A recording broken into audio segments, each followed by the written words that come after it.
Okay guys, welcome to the reading of Dory Fantasmagory by Abby Hanlon. She's got imagination. She's funny. She's brave. She's a dog. No, she's a girl. She's Dory. What a rascal. Dory Fantasmagory. Phantasmagory, a dreamlike state where real life and imagination are blurred together. Chapter 1. Such a baby. My name is Dory, but everyone calls me Rascal. This is my family, and I am the little kid. The little kid, she's Dory.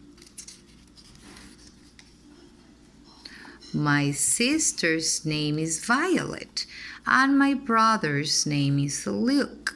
Violet is the oldest. Violet and Luke never want to play with me. They say I am a baby. Mom, Rascal is bothering us. What is she doing? Calls my mother. She's looking at us. She's breathing. All summer long, whenever I try to play with Luke and Violet, they say, please leave us alone.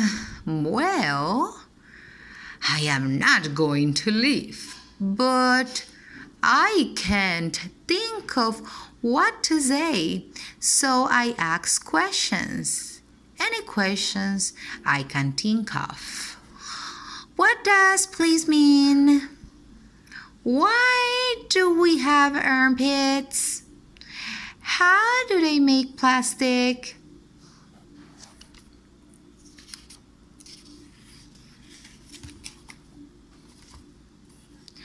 I can't wait for school to start so we can get a break from Rascal, says Violet. Me too, grumbles Luke. Don't talk about school. I cover my ears. I never want summer to end. I like to stay home in my nightgown instead of getting dressed for school. It is a winter nightgown, says Violet. And it is inside out, says Luke. And it is backwards, says Violet. So what I say? So now that you turned 6, you need to stop acting like such a baby. Why do you always call me a baby? I complain. Because you talk to yourself, says Violet. And you have temper tantrums, says Luke. And you play with monsters, says Violet. Talk to myself? I have no idea what you're talking about. I never talk to myself. I talk to my friend Mary. No one can see her except me. Mary, it is lunchtime.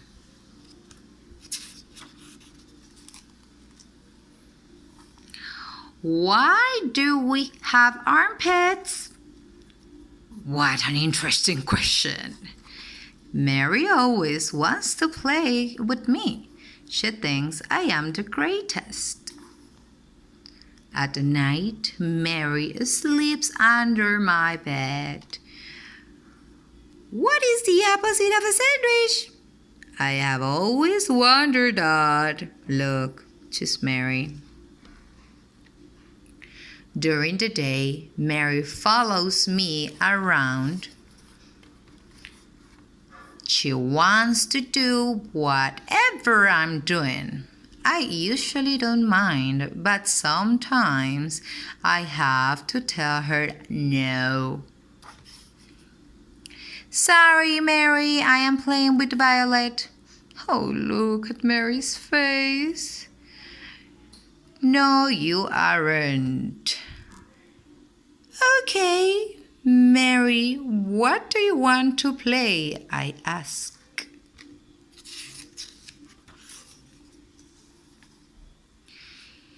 Here are some things Mary likes to do.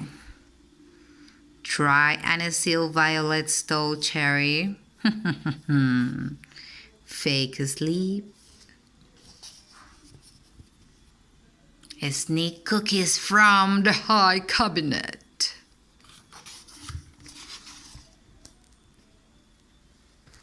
Exercise club.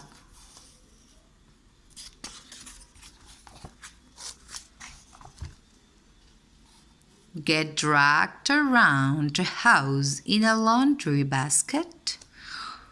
This is that.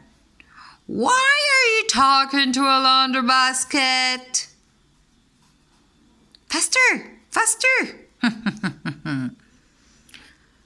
Look for the monsters. Dun, dun, dun, dun, dun, dun.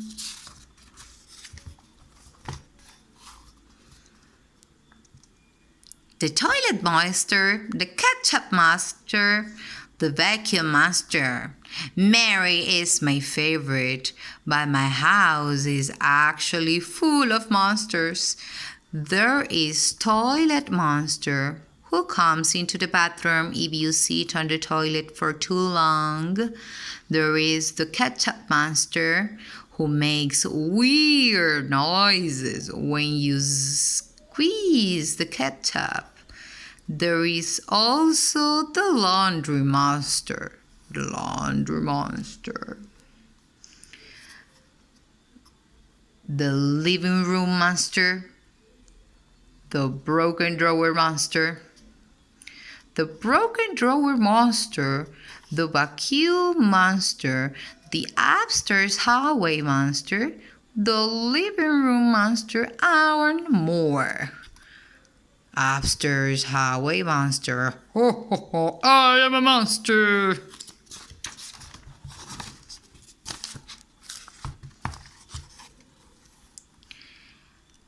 I try to warn Luke and Violet when I see one.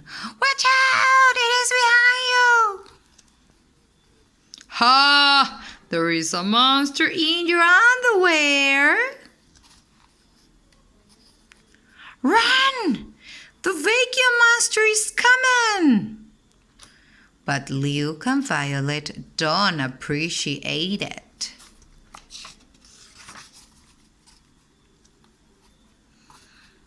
Rascal is driving me crazy. Look at Violet. Yeah, me too.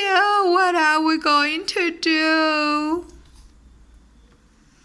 Let's scare her back. I'll think of something. Think of something that will get her to stop acting like such a baby. I've got an idea. Ha ha ha. Look at Violet's face.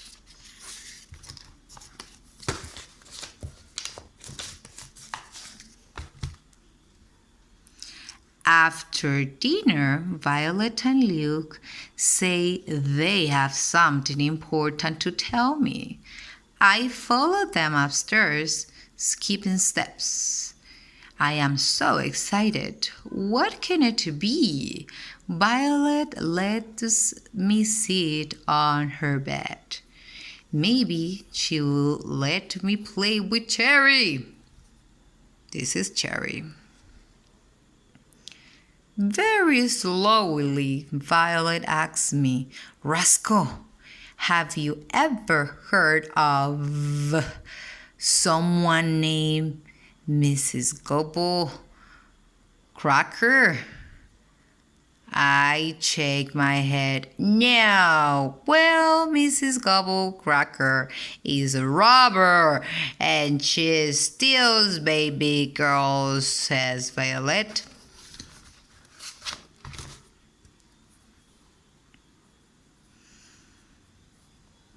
And she is 507-year-old and has very sharp teeth, adds Luke. And well, says Violet, you're going to be really surprised when I tell you this. What? I say. I am dying to know. She's been looking for you. She says quickly. Are you serious? I ask. Dead serious, she says. Mrs. Gobblecracker is looking for me. I ask in amazement. Shh, says Luke. She's so scary, you.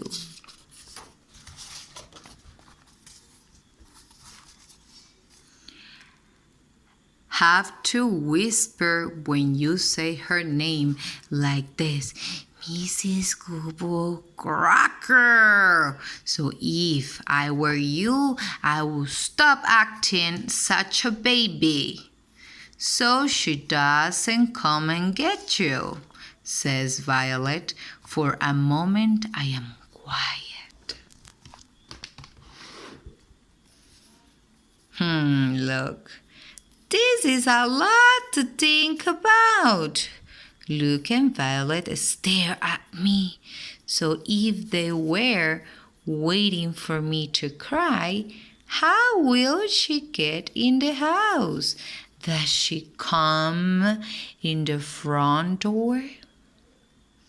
Will she ring the doorbell? I ask them. Before they answer,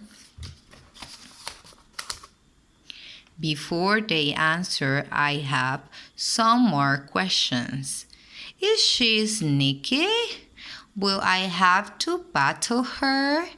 Does she wear a long black cape? Is it made out of fur? Is it real fur or fake fur? Are her teeth rotten? Does she brush them? Does she have a really creepy looking nose? Does she have a cat? Does she live in a cave? Does she have really long bones? We don't know! Leave us alone! They shout, shaking their heads and walking away fast. I follow Luke and Violet around the house. Oh my gosh! What have we done? Says Leo, covering his ears. Is she a vegetarian? Does she vote? Is she nocturnal? Does she like ice cream? Does she like anything? Is she powerful? Does she have a cell phone? Does she eat rubber chickens?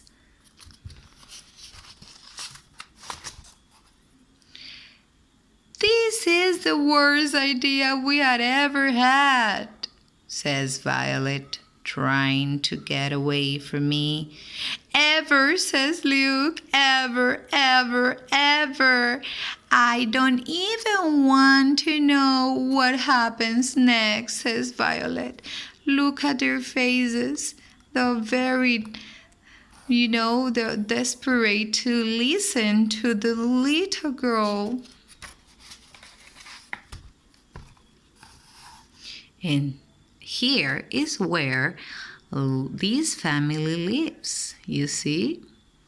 Poor kids. The little rascal is killing them because she's very, very attentive to everything and she's very curious and the imagination is in her head. And this was chapter 1. Wait for chapter 2.